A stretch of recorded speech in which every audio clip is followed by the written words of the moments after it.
राधे राधे। आइए आज हम आप लोगों को ज्योतिष में एक नया, जो कि अमूमन कई व्यक्तियों के कुंडली में, जन्म पत्रिका में जो ग्रहों की स्थिति होती है, अवस्था, कई ग्रह जो है अस्त होते हैं। किसी किसी के एक ग्रह अस्त होता है, किसी के जो है 2-3 ग्रह अस्त होते हैं। तो अस्त ग्रहों का प्रभाव जीवन में किस तरह से मिलता है, इसके विषय में कुछ जानकारी मैं आप लोगों को दे रहा हूँ। साथ में तत्संबंधी किन किन अस्त ग्रहों के उपाय करने चाहिए वो भी मैं आप लोगों को कहूंगा।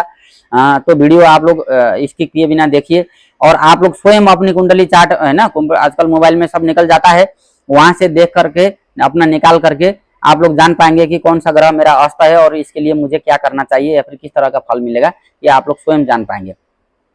तो कोई भी अस्त ग्रह यदि अगर नीच राशि में होगा, दूषित स्थान में होगा, अर्थात छठे, आठम या फिर 12वें भाव में जाकर के बैठा होगा, या फिर अशुभ ग्रहों की दृष्टि में होगा, या उनके साथ संबंध बना करके बैठा होगा, तो ऐसा अस्त ग्रहों का परिणाम बहुत भयानक हो सकता है।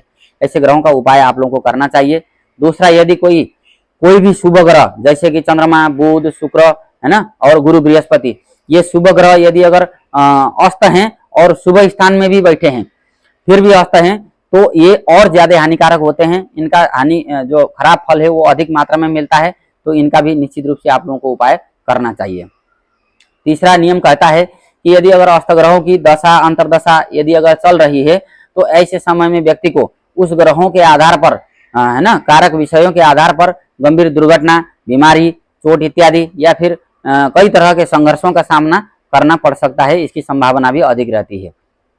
चौथा, यदि अगर कुंडली में कोई भी ग्रह, एक ग्रह शुभ ग्रह है और वह अस्त है, तो ऐसी स्थिति में उस ग्रह से संबंधित विषयों को लेकर के पूरे जीवन भर व्यक्ति को संघर्ष रहता है।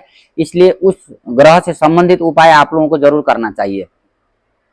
और यदि अगर कोई ग्रह अस्त है, तो उस ग्रह का जो बुरा प्रभाव है वो व्यक्ति के प्रियजनों के ऊपर भी संकट आ सकती है, कोई चोट लग सकती है, लंबी बीमारी हो सकता है, अंग भंग भी हो सकता है, या फिर आर्थिक अभाव, कर्जा है ना सर पे चढ़ सकता है, या फिर अकारण में जो है धन कहीं चला जाएगा। इस तरह के जो है परेशानियां भी आ सकती हैं।